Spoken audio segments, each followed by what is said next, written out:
Bienvenue sur cette chaîne super sociable où on va parler d'altruisme, de compassion, du don de soi. Mais non, je déconne. Si comme moi, tu éprouves quelques difficultés à t'épanouir au contact des autres, que tu es plutôt solitaire, misanthrope, peut-être même angoissé, parlons-en. Super sociable est donc, tu l'auras compris, un contre-emploi. Je vais partager avec toi mes névroses liées aux interactions humaines, mais toujours dans la bonne humeur. On commence avec du lourd. La parurésie ou vessie timide. Oui, je suis atteint de parurésie depuis l'adolescence. Ça veut dire quoi? Eh bien, c'est la peur de ne pas réussir à uriner lorsqu'on est dans un contexte social.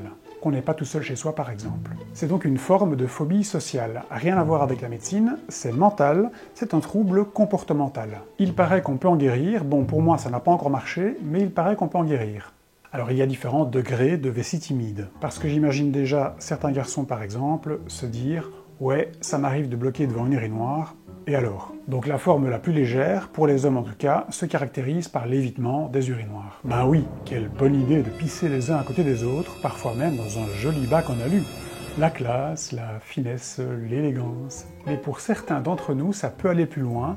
Même les cabines dans les toilettes publiques ne sont pas forcément rassurantes. Ou encore un autre cas de figure, un autre niveau, même pisser chez toi avec quelqu'un que tu connais dans la pièce d'à côté peut devenir un problème. Et ainsi de suite. En fait, la parurésie est une phobie très complexe et chacun a ses petits secrets pour agrémenter son angoisse. Moi par exemple, j'ai aussi une névrose liée à l'hygiène, ouais, c'est génial. Donc les cabines de toilettes publiques pas fraîches peuvent me faire basculer dans un autre schéma d'angoisse. C'est pas forcément mieux qu'un urinoir, quoi. Il faut savoir que la parurésie, aussi stupide qu'elle puisse paraître, s'il y a bien un truc naturel et banal pour la plupart des gens, c'est uriner, eh bien la vessie timide peut complètement te pourrir la vie, ou au mieux, pas mal l'influencer. En ce qui me concerne, j'évite les voyages en avion de plus de 3 heures, les longs covoiturages, aller chez les gens pour les fêtes privées, souvent quand il n'y a qu'une toilette pour tout le monde, inviter des gens chez moi, aller au cinéma accompagné ou pire en groupe, et d'autres choses encore. Je pense aussi pouvoir attribuer à la parurésie et à mon anxiété en général le fait que je n'ai pas encore vécu de relations sentimentales sérieuses, durables jusqu'ici,